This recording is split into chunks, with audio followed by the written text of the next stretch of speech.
अमावस्या आहे ती 2 दिवसामध्ये विभागली गेलेली आहे. तेवढ्याच टायमिंगला 2 दिवसामध्ये विभागलेली अमावस्या असल्यामुळे या अमावस्येला अनन्यसाधारण महत्त्व देण्यात आलेलं आहे. त्यातच ही अमावस्या सोमवारी आल्यामुळे या अमावस्येला सोमवती अमावस्या असं म्हटलं गेलेलं आहे आणि सोमवती अमावस्येचं महत्त्व हे अनन्यसाधारण मानलेलं आहे. आता प्रत्येक अमावस्याला हिंदू धर्मामध्ये काही ना काही एक धार्मिक कथा किंवा धार्मिक महत्त्व असतंच, परंतु सोमवती अमावस्येला त्यापेक्षाही अनन्यसाधारण महत्त्व देण्यात आलेलं आहे. आता ही अमावस्या जरी 2 दिवसामध्ये विभागली गेली असेल तर तुमच्यासाठी सोमवती अमावस्येचा म्हणजे सोमवारचा दिवस हा खूप महत्त्वाचा ठरणार आहे. परंतु या दिवशी तुम्हाला काही सेवा ह्या अखंड फळ देऊन जाणार आहेत.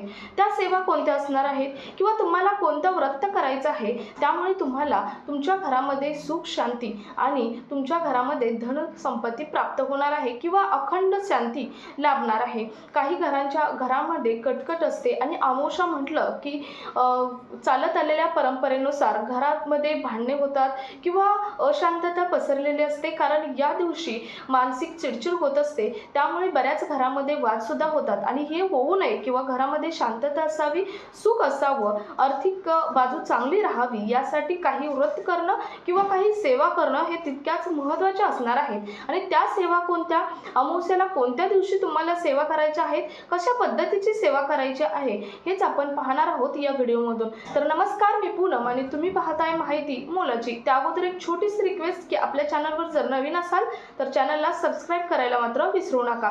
तर बघा, यावेळची अमावस्या आहे ती 2 दिवसामध्ये विभागलेली गेलेली आहे. जरी ही अमावस्या 2 दिवसामध्ये विभागली गेली असेल तरी या दिवसातील एका दिवसाला खूप महत्त्व आहे, कारण हिंदू परंपरेनुसार प्रत्येक अमावस्येला काही ना काही धार्मिक महत्त्व असतंच. परंतु यावेळची अमावस्या ही सोमवारी आल्यामुळे सोमवारी जरी उशिरा चालू होत असेल तरी सोमवारचं महत्त्व हे अनन्यसाधारण आहे, कारण सोमवारी आलेल्या अमावस्येला सोमवती अमावस्या असं म्हटलं जातं आणि सोमवार हा भगवान शिवांचा वार आहे आणि या दिवशी तुम्हाला भगवान शिवाची पूजा करायची आहे. तुमच्या परंपरेनुसार किंवा तुमच्या सोयीनुसार तुम्हाला जमल तशी जास्तीत जास्त जितकी जास्त होईल तितकी भगवान शिवाची पूजा करायची आहे.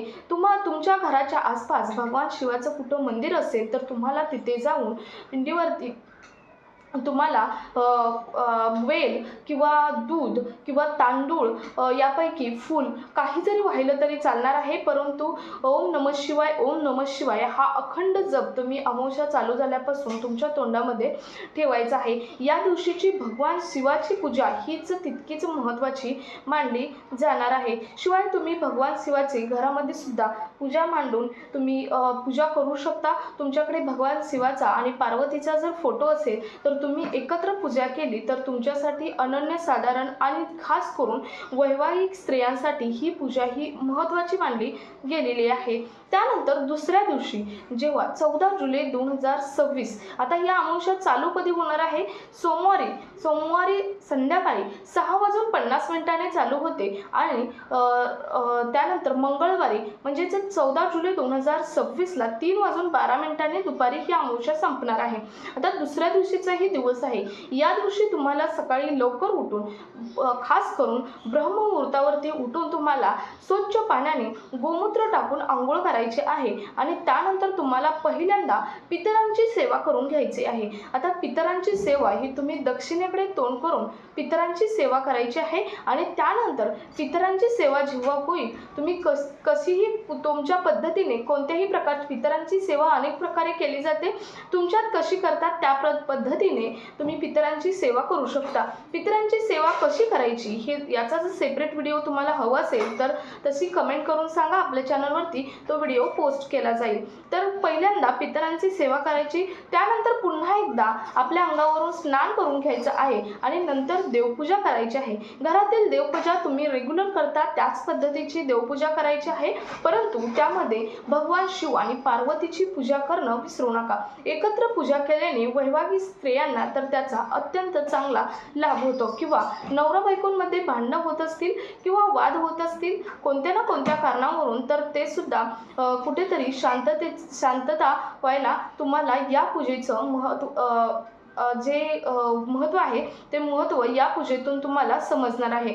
तर त्यानंतर बघा, तुम्ही देवपूजा केल्यानंतर तुम्हाला ओम नमः शिवाय किंवा महामृत्युंजय मंत्र हा दिवसभर त्या दिवशी सुद्धा म्हणायचा आहे. ओम नमः शिवाय महामृत्युंजय मंत्र किंवा सर्वात महत्त्वाचं म्हणजे तुम्ही ज्या देवाची पूजा करता त्या देवाची पूजा अखंड दिवसभर तुम्हाला करायची आहे. आता तुम्ही म्हणाल दिवसभर पूजा करायची, मग कामे कधी करायची किंवा घरामध्ये काही ऑफिस असतात काही, पण तुम्हाला पूजा करत बसा असं नाही की तुमच्या स्मरणामध्ये किंवा तुमच्या मनामध्ये अखंड दिवसभर देवाचंच नामस्मरण ठेवायचं आहे.